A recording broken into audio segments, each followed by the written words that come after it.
Thank you very much. We have some very exciting news today. We have numerous fronts are being covered. Before we do that, Will give me certain proclamations. We'll sign them, and you'll hear a little bit about them. Will, please. Yes, sir.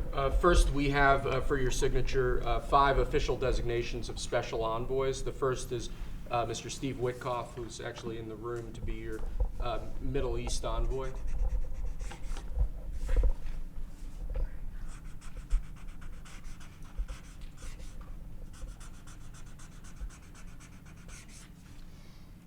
Where is Steve? Steve Witkoff, everybody. He's done a great job in the Middle East, really great.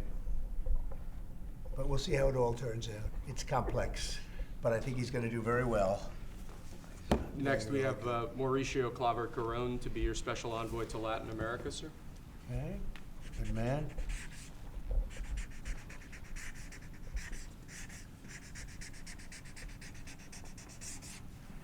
Okay. Thank you, sir.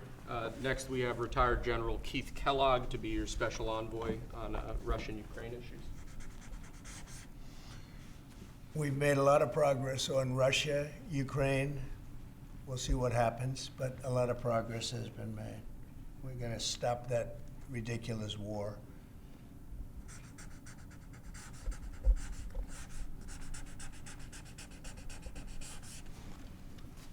Okay. Thank you, sir. Next, we have designation of Rick Grinnell, to be your envoy for special missions. I sent him to California to turn on the water. We turned it on. It was not easy because we had to go through a lot of environmentalists that are causing a lot of problems. And we have billions of gallons of water. It was on 3 days ago. You probably saw. It should have gotten a lot of press, but it didn't get much. All we're doing is giving Los Angeles and the entire state of California virtually unlimited water, which they could have done 5 years ago, which I told them they should do, but the environmentalists stopped them. And we opened it, and we did it regardless of the state. And now the state seems to be very happy. I spoke with Gavin Newsom, and he's very happy. I almost called him by the other name, didn't I?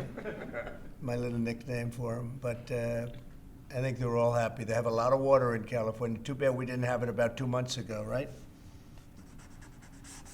That was, by the way, that was a big move. We have, I don't know if you saw the pictures that were released of the water pouring down from the Pacific Northwest and Canada and lots of other places. And it's a pretty amazing sight. Mr. President, Rick Grinnell had a big Friday trip as well. He had a very big Friday trip, you're right. We'll talk about that. He's a good man, Rick. Lastly, sir, we have a designation of Mark Burnett as your special envoy to the United Kingdom. You know who Mark Burnett is? I figure he should be good. He's certainly done a great job. Friend of mine and very talented guy. We have very talented people working for us. I'll hold that one up because Mark gets so much television. We'll hold it up, right? He'll be thrilled to see it. He's going to do a good job. Thank you, sir. Next, your administration has smashed records for appointing large numbers of highly qualified, capable people at all levels of the federal government. These are 28 sub-cabinet level officials being appointed to a number of different departments and agencies. Some of them are quite important positions like departmental general counsels, but these are people who have been pre-vetted and have received your approval previously. Very good.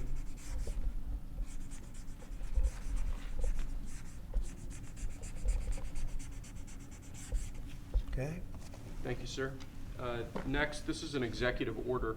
Discharges your Secretary of the Treasury, Scott Bessent, and your Secretary of Commerce, Howard Lutnick, to begin a process that will hopefully result in the creation of an American Sovereign Wealth Fund. It's a very exciting event.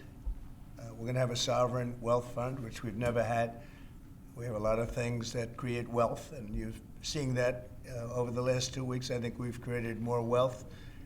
Other people have created de-wealth, the people, my predecessors. We're creating a lot of wealth.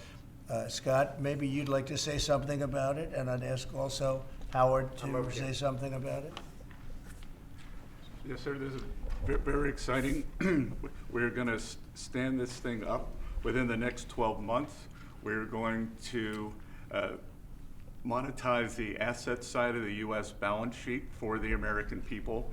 We're going to put the assets to work, and I think it's going to be very exciting. We're going to study best practices as done around the world. It'll be a combination of liquid assets, assets that we have in this country as we work to bring them out for the American people. The extraordinary size and scale of the U.S. government and the business it does with companies should create value for American citizens. If we are going to buy 2 billion COVID vaccines, maybe we should have some warrants and some equity in these companies and have that grow for the help of the American people. So I bring all these things together, I think Scott and I will create an amazing sovereign wealth fund for you, sir. So other countries have sovereign wealth funds, and they're much smaller countries, and they're not the United States. We have tremendous potential in this country, tremendous. You're seeing that, what's happened just in a short period of time. And as an example, TikTok, we're going to be doing something perhaps with TikTok, and perhaps not. If we make the right deal, we'll do it, otherwise we won't.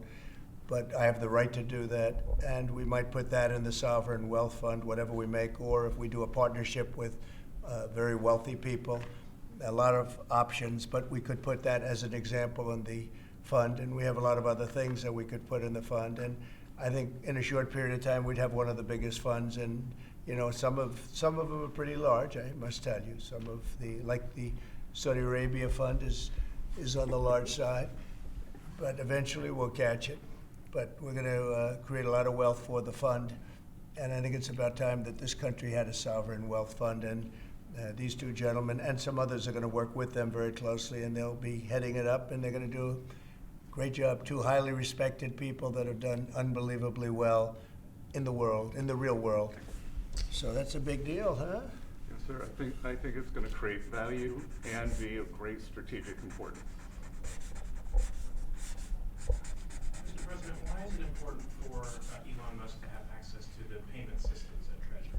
Well, he's got access only to letting people go that he thinks are no good if we agree with him, and it's only if we agree with him.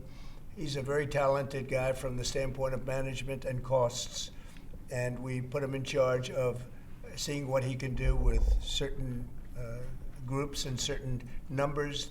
Some of the numbers are horrible, what he's found. Think of it, $100 million on condoms to Hamas, and many other things that are frankly even more ridiculous. And they're finding tremendous waste, really waste more than anything else, I think you could say. Probably fraud and abuse can be added to it, the more standard waste, fraud, and abuse.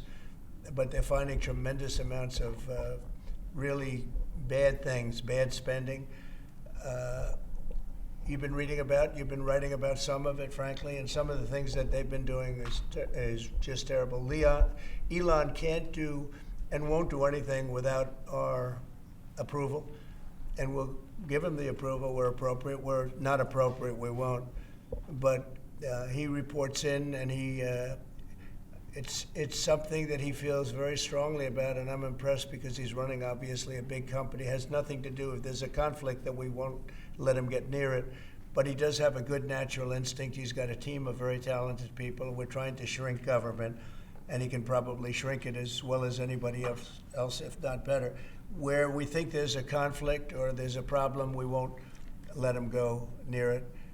But he has some very good ideas, and we have a lot of very other talented people also. We're bringing in the most talented people in the world. By the way, we just unrelated, but we have two of the most talented people in the world, the legendary Rupert Murdoch and Larry Ellison. So they are two legends in business, publishing, and probably every other. Rupert is, Larry, pretty much in a class by himself, right? I mean, although you may have a couple of bucks more, I don't know, but Rupert is in a class by himself. He's an amazing guy, and Larry is Larry. Larry's one of the most serious players anywhere in the world. So it's an honor to have you.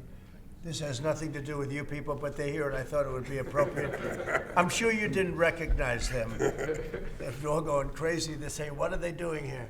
Thank you, sir. Okay. Mr. President, on the tariffs, is there any chance that Canada or China could also get out of the tariffs after you struck a deal with Mexico? Well, nobody's out with Mexico. We had a great talk with Mexico, and we had President Sheinbaum is a woman. I like her very much, and we've had good relationships, but we have to stop fentanyl from coming in, whether I like somebody or not, and we have to stop the illegal aliens from coming in. I think we've lost 200,000 people on average a year for many years, much higher than the 100,000, could be even closer to 300,000.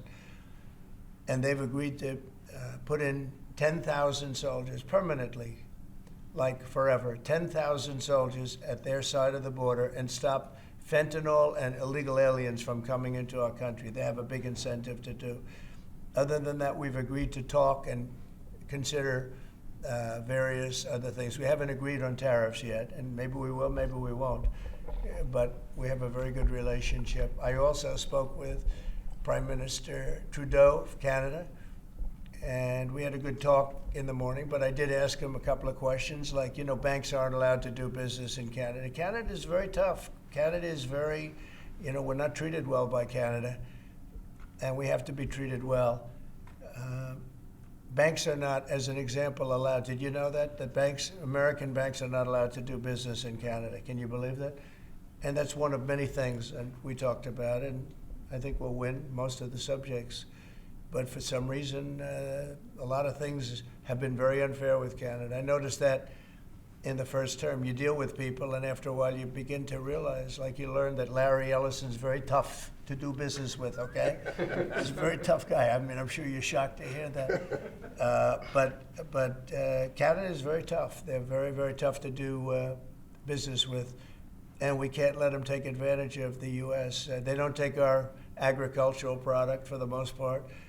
They don't take our cars. They make cars, but they basically don't take our cars. And you know, we don't need, and look, I think we're going to have another good conversation today. We're actually speaking at 3 o'clock again. But we don't need them to make our cars. We don't need them to give us lumber. We don't need them for agricultural products because we have all the agriculture we need. They don't take our agricultural product for the most part, our milk and dairy, etc. A little bit they do, but not much. We take theirs. And as far as cars are concerned, they took in a big percentage, almost 19% of the market. And, you know, I wouldn't mind making our cars in the United States, so we have a problem there. I'd like to make our cars in the U.S. We don't need Canada to make our cars. With that being said, we're going to have another call at 3 o'clock. We had a call this morning. It was a pretty good call, I'd say. So the call with Mexico went very well in the sense that they're very strong now on the border. They're going to put soldiers there. So, actually, they're best military soldiers, and they're going to be at the border, 10,000. That's a lot of soldiers, and they want to protect it also. You know, they don't want people running through Mexico, coming through Mexico to come into our country. So they're going to do that, and then we're going to talk about other things over the next 30 days. We're going to have Scott, Howard, and Marco Rubio, Secretary of State, lead the delegation, and we're going to have a big negotiation with Mexico. I'll be involved too, and President Sheinbaum will be involved to see whether or not we can work something out on the tariffs. What about China? Fentanyl in China. China will be speaking to China probably over the next 24 hours. On fentanyl in China, President Trump. We don't want fentanyl coming into our country. Now, we had another big thing, speaking of China. China's involved with the Panama Canal. They won't be for long, and that's the way it has to be. Marco just got back, as you know. He's in the process of coming back. I guess he's almost back by now. And he had a very long conversation with the leader of Panama, the respected man, and some others, the entire leadership group. And we're trying to work a deal on the Panama Canal. The Panama Canal was given foolishly years ago to, it shouldn't have been happened, years ago to Panama by Jimmy Carter and the group. We lost 38,000 people building the Panama Canal, like one of the great wonders of the world. It's the biggest job we've ever built, the biggest project we've ever built in this country, dollar-wise and every other way. 38,000 people died, Americans, all men, just about, laborers and construction people. They went to Panama. The mosquito got them. Between mosquito and snakes, we lost 38,000 people. It was the most expensive project ever built by the United States. The biggest, most expensive project we ever built 110 years ago. If you bring it up to now, it would have been the equivalent of $2 trillion. The most expensive we ever built, and we gave it away for $1, okay? We gave it away essentially for nothing. And we either want it back, or we're going to get something very strong, or we're going to take it back. And China will be dealt with. And we didn't give that to China. We gave it to Panama. We shouldn't have given it to Panama. But Panama, as you know, has violated the agreement, totally violated the agreement.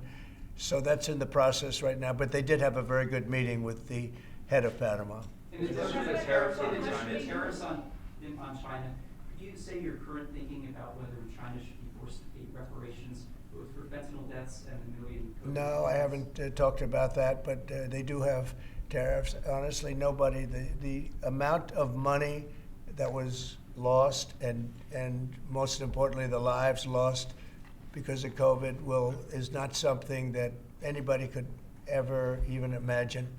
It's probably $60 trillion, and all the countries in the world don't have $60 trillion.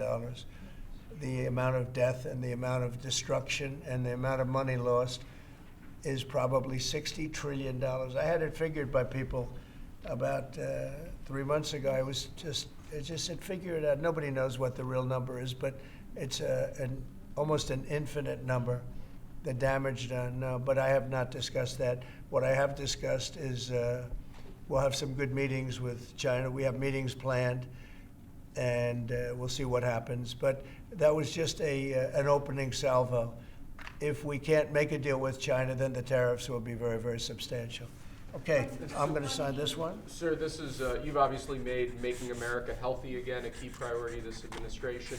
A key component of that is obviously heart health. This is a ceremonial proclamation declaring the month of February to be National Heart Month.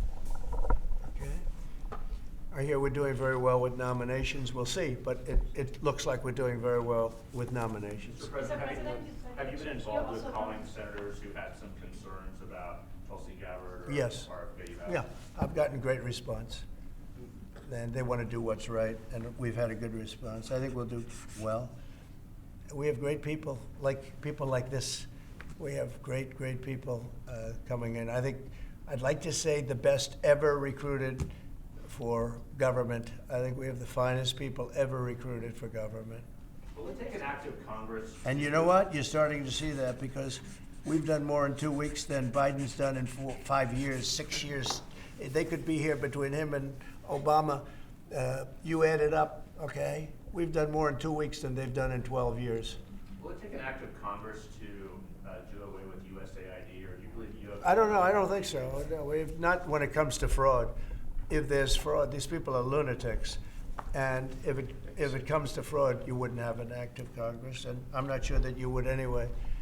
But we just want to do the right thing.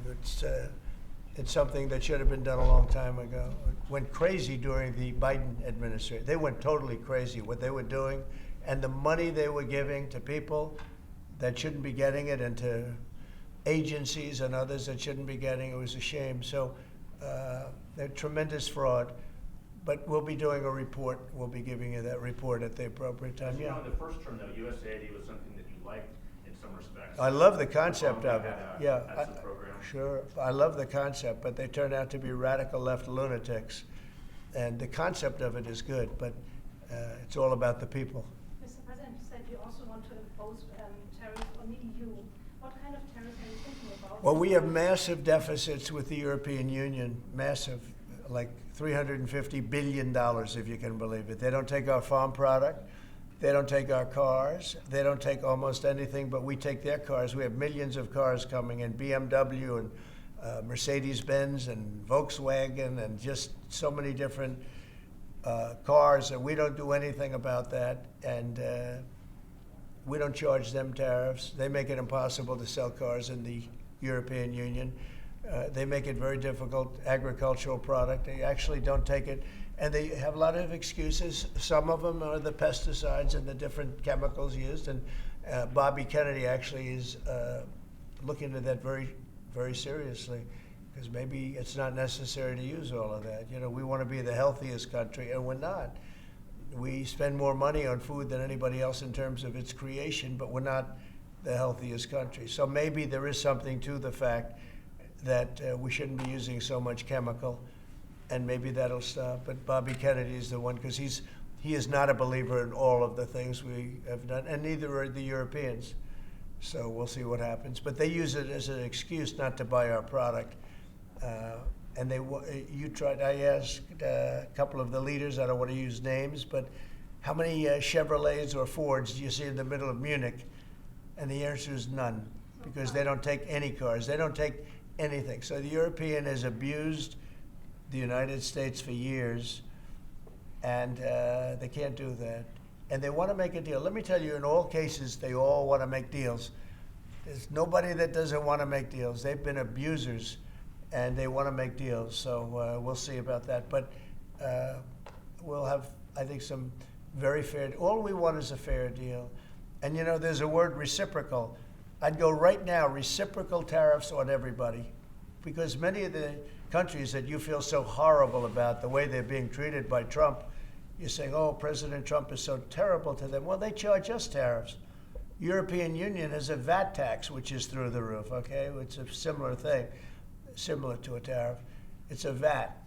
And they have it, and it's numbers like you wouldn't believe. And Canada, I told you about the banks, and I told you they charge us.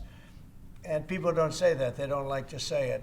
Just like they don't like to say that I opened up the water for California. It's a great thing. It's too bad they didn't do it themselves. I had to do it, and it was not easy. We did it a very rough way, and I didn't like to do it a rough way. We shouldn't have to do it a rough way. But a lot of these countries that we're talking about, you know, they're so-called allies, but they don't treat us well. And just like I got $420 billion, and now it's actually over $600 billion, the Secretary General of NATO came in 2 weeks ago, and he said it was a miracle when Trump came in. When President Trump came into NATO, he said it was $636 billion by saying to them, no, you have to pay. And if you don't pay, we're not going to be there for you. You know, somebody has to say it, and they paid. And it was a large amount of money. And one of the problems we have with the Russia-Ukraine situation is that we want to see some equalization, because we're in for close to $300 billion and they're in for $200 billion less. Why are they in for less? Because Biden never asked them for money. He never said, you got to pay. He never did. All he did is hand out money. So we're talking with them right now, and we're actually working some deals right now, so we have some guarantees and some other things to keep that whole situation to go, really going. I mean, going. We're telling Ukraine they have very valuable rare earth. We want what we put up to go in terms of a guarantee. We want a guarantee. We're handing them money hand over fist. We're giving them equipment. European is not keeping up with us. They should equalize. And look, we have an ocean in between. They don't. It's more important for them than it is for us. But they're way below us in terms of money, and they should be paying at least equal. They should really be paying much more than us, but let's say equal to us, and they're billions and billions of dollars below. So we're looking to do a deal with Ukraine where they're going to secure what we're giving them with their rare earth and other things.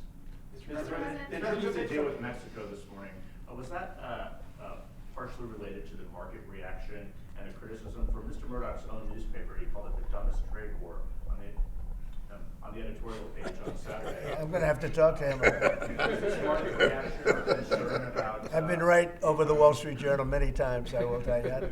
I don't agree with him on some things. No, it's not only is it not them. You're going to see. You're going to see. Every single one of those countries is dying to make a deal. You know why? Because they're ripping us off really badly. And the United States is tired of just being ripped off. And that's why we have $36 trillion in debt. We have it for a reason, because we make bad deals with everybody.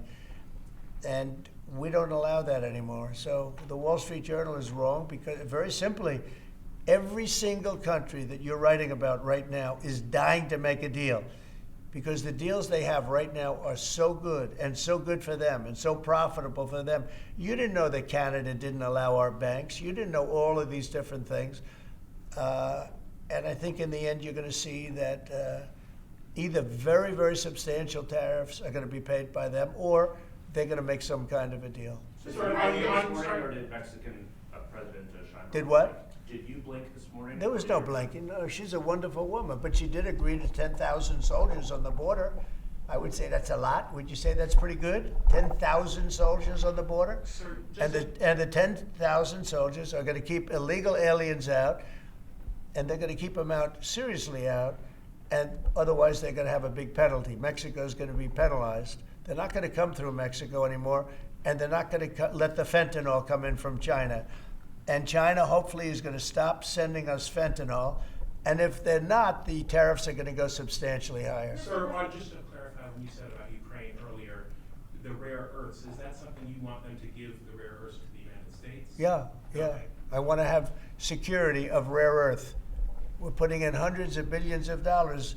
They have great rare earth, and I want security of the rare earth.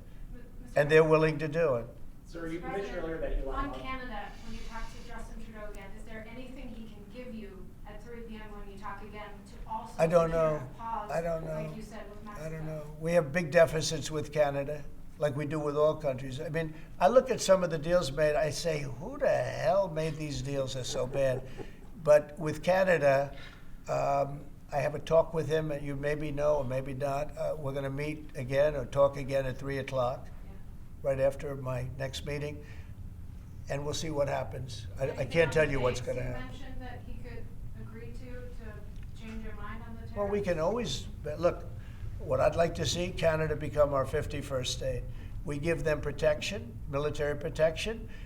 We don't need them to build our cars. I'd rather see Detroit or South Carolina or any one of our, Tennessee, any one of our states build the cars. They could do it very easily. We don't need them for the cars. We don't need them for lumber. We don't need them for anything. We don't need them for energy. We have more energy than they do. We don't need them for energy. So I say, why are we doing this? Why are we willing to lose between $100 billion and $200 billion a year? We don't need them. As a state, it's different. As a state, it's much different. And there are no tariffs. So I'd love to see that, but some people say that would be a long shot. If people wanted to play the game right, it would be 100% certain that they'd become a state. But a lot of people don't like to play the game because they don't have a threshold of pain. And there would be some pain, but not a lot. The pain would be really there. So we're going to meet again by phone at 3 o'clock, and we'll let you know what On happens. Israel, President Trump, you're very deep with Benjamin Netanyahu. Coming in tomorrow. Yes, you've mentioned in the past you're concerned about Israel being too small geographically. Would you support annexation of parts of the West Bank by Israel? Well, I'm not going to talk about that. It certainly is a small, it's a small country in terms of land. See this pen, this wonderful pen? My desk is the Middle East. And this pen, the top of the pen, that's Israel. That's not good, right? You know, that's a pretty big difference. I use that as an analogy. It's pretty accurate, actually. It's a pretty small piece of land. And it's amazing that they've been able to do what they've been able to do when you think about it. There's a lot of good, smart brain power, but it is a very small piece of land, no question about it. Mr. President, you said earlier that Elon Musk is doing everything with your say-so. So is there everything that he has done thus far, going to all the agencies, shutting off access, getting access to federal payments, that all has you're okay with all of that? For the most part, yeah. If we, if there was something that didn't have my okay, I'd let you know about it really fast. And you think there are some areas where you wouldn't let him work because he has conflicts of interest? If there was a no, I haven't seen that. and he would know not to do it. So we haven't had that yet. But if there was a conflict, we would let him work in that area. Earlier you said with regard to Panama that you were going to make a deal, or the U.S. is going to take it. How long do they have to make that sort of deal, and are you still leaving on the table? We're going to meet with Panama on Friday at about 3:30 in the afternoon by phone, and maybe there'll be some representatives at, here or there. But we're going to be talking to Panama on Friday, essentially. And they've agreed to certain things, but I'm not happy with it. On the Middle East, Mr. President, if I may, do you still have doubts that the ceasefire will hold? On what? On the Middle East, do you think the ceasefire will hold? I have no assurances that it'll hold. I mean, I've seen people brutalized. Nobody's ever seen anything like it. No, I have no guarantees that the peace is going to hold. Steve, you might want to say something about that, Steve Woodcock. It's holding so far. So, and we're certainly hopeful, and that's the President's direction. Get the hostages out, save lives, and come to hopefully a peaceful settlement of it all. So far it's holding. Mr. President, on a different topic, questionnaires have been going out to FBI agents across the country who were involved potentially in the investigation. Do you believe anyone involved at any level should be fired, sir? Well, I think the FBI was a very corrupt institution, and I'm a victim of it in a true sense. I was able to beat it, but other people have been treated horribly. I think the FBI had a great reputation. I think its reputation was really damaged badly, as is DOJ. Look at what they've done in terms of weaponization. Look at what they've done to a political opponent. Probably got me elected by what they did, or I think I was doing well anyway, but they might have got me elected. But you know what? We have to have pristine, beautiful, perfect law enforcement. And what we want to do, and Kash is the one to do it. He's the one guy that is going to do it. We have to bring the reputation of the FBI. We have to bring the fact of the FBI back to what it could be. Not even to what it was, even better than it ever was. Because who would have thought that the FBI could have been corrupted like they were corrupted? Who would have thought that would have happened? Who would have thought they would have been used to go after, political opponents, essentially, but me being the number one, and so many other things beyond that. And they've been hurt very badly, and we'll see what happens. But Kash is the one to do it, and I hear he's doing very well. Kash will straighten it out. We have great confidence that we can make the FBI great again. Okay, one or two more and we'll be done. Tulsi Gabbard's nomination is... Say it? Tulsi Gabbard? Yeah, I think Tulsi's going to be doing okay. I'm not sure. I can't guarantee anything, but she's liked by so many people, especially people in the military and law enforcement. She has a little bit of trouble with some senators over her thoughts on Edward Snowden. I know Snowden, you've mentioned in the past you're thinking about pardoning him. Are you still, and what do you think about that? No, I don't talk about it right now. I just, people feel very differently. Some people think he should be pardoned, and some people think it would be a terrible thing to do. But I don't get involved in that. Mr. President, what are you discussing with Mr. Murdoch and Mr. Ellison? Just respect. I have great respect for Rupert Murdoch. I disagree with him a lot of times with the Wall Street Journal, but that's all right. We've disagreed before, and I'm sure they didn't have any idea what they were talking about, because already you see what's happening. Look at Colombia. Look at what happened with that. Everybody said that with Colombia it was going to be a disaster. In 1 hour, everything was settled. You know why? Tariffs. Without tariffs, they wouldn't have been the same way. They would not have treated me the way they treated me, which was extremely nicely. And I don't want to use countries, I don't want to use names, but tariffs are very powerful, both economically and in getting everything else you want. Tariffs for us, nobody can compete with us because we're the pot of gold. But if we don't keep winning and keep doing well, we won't be the pot of gold, and then tariffs won't be so good for us. But when you're the pot of gold, the tariffs are very good. They're very powerful, and they're going to make our country very rich again. Thank you very much, everybody. Thank you, Thanks. guys.